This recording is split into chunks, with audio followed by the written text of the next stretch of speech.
going on? This is Jayr City. You're in the studio with me on the set of an interview that's presented by Recognize. So, what song you was working on in the studio today? What is it called? I just got done working on Mastermind, which is actually the outro to my upcoming mixtape called Progression to Greatness. Okay, so when that's supposed to be coming out? I'm looking to drop it 2018 this year in the springtime for the anniversary of my for the first video I made for the tape, which is Foreign, which I dropped last spring. So for the anniversary of my first ever video, I'm just gonna drop my mixtape on that date. So where do you get your creativity from to create a song? I draw inspiration from and creativity from things and situations that I've experienced, or I either witnessed somebody else going through, or it just has a message or underlying meaning for me to reach out to somebody else. Or sometimes it's just party music, or it's just something that's give the listeners a vibe. So how can your music motivate others? Cause like nowadays it's a lot of bumblegum rap. So like how do you move away from that and inspire others? Like I'm gonna say the early 2000s. Well, first off, I come from the era of Pac and Biggie and Nas and Jay-Z and Eminem and actual lyricists, but I'm not gonna have a knock on the creativity and the creators of music. That's right now, like the Drakes and Tory Lanez and the Kendricks. You have some great artists, and J. Cole. You have some great artists. In my opinion, it's not a lot, but I think everybody has their own take on what hip hop is. If it's universal, it's similar to love. If you ask 10 different people what love is, you'll get 10 different answers. If you ask 10 different people what hip hop is, you'll probably get 10 different answers. So for me, I just stay true to myself, and I just make what I feel is dope, great music.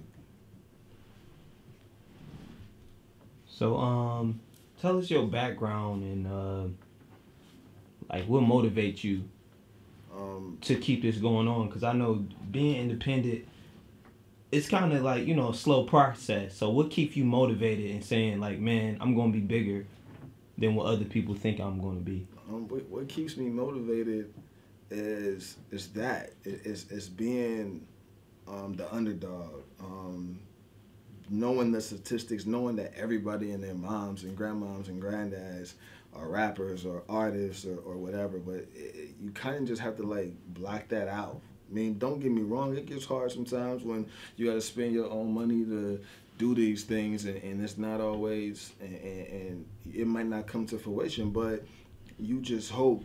And one thing I do know is that if I'm on the couch and I'm doing nothing in my life is going to change. So you want to always put your best foot forward and try to do something to at least do whatever you can to obtain something that you want in life. Nothing is going to come to you if you sit around and do absolutely nothing. But it's a possibility that something can happen if you put your best foot forward. And I like those odds better than being an offer. Would you rather go independent or sign with a record label? I'd rather stay independent, just because you're seeing a lot of people not necessarily need that type of push. It's not the industry, as far as record labels, aren't the well-oiled machine that they used to be, like how it was back in the 90s, even the early 2000s or mid 2000s. It's a different game now, and what social media has led to people and artists being able to have their own platforms and not necessarily need a big machine behind them pushing them. The social media is that you're able to connect with your fans and know what they want and expect from you, so it's different. Okay. So how do your daughter influence you on your music? My daughter is a big influence to me. From just working a 9 to 5, or even when it comes to music, I probably would have gave up a long time ago if I didn't have that motivation. You need something, especially when day in and day out. It's not like when you work a 9 to 5, like you get a check at the end of the week or every 2 weeks. So you're being compensated for the work that you put in. When you're an artist and you're underground and not too many people know you, you don't always get the recognition at the end of the week, or that bi-weekly like you would if you was working somewhere. So it's hard when you're not always being compensated. So her being able to push me and keep me motivated and knowing that it's more riding on this than something that just has to do with me or whatever. Like my failures affect not just her, it affects not just me, it affects a lot of people around me, people who I feel is depending on me to pay for a tuition. And you know what I'm saying? Like I want to retire my mom. You know what I'm saying? Like those things come into play. And it's not just, at this point, it's not just about me. So that's why I attack this relentlessly. So, I know the first time we interviewed, you had your friends. I know one of your friends passed away, Brandon. Um, how did that make you feel? And I know it probably motivate you to keep it going, just because he believed in you, like, like it was his. You know what I'm saying? Yeah. I mean, B passing was crazy. I remember talking to him, being with him the day before he passed, and how he affected not just my life, but my music life, my creativity, my character, my personality, my vibe.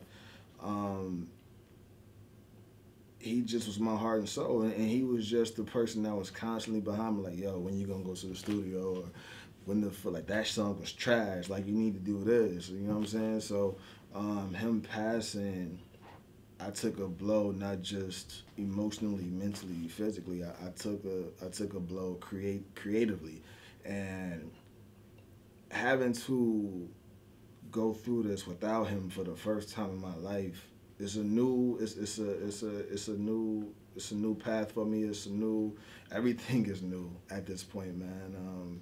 But I'm optimistic about it, and I know he's still watching over me. It's cliche, but I know he's still here with me in spirit. He gave me enough out of his 25 years for me to know what the fuck I should be doing by now, and he stayed on me long enough for me to know by now what I should be doing. And at this point, if he was here, he shouldn't still have to tell me to do the same shit that he's been telling me to do since 2014. You know what I'm saying? So I'm motivated, I'm inspired by his life, and I'm inspired by his death to be a better person, to be a better artist, to be a better father, to be a better human being, because all of those things is what he was. What's your favorite song about Tupac?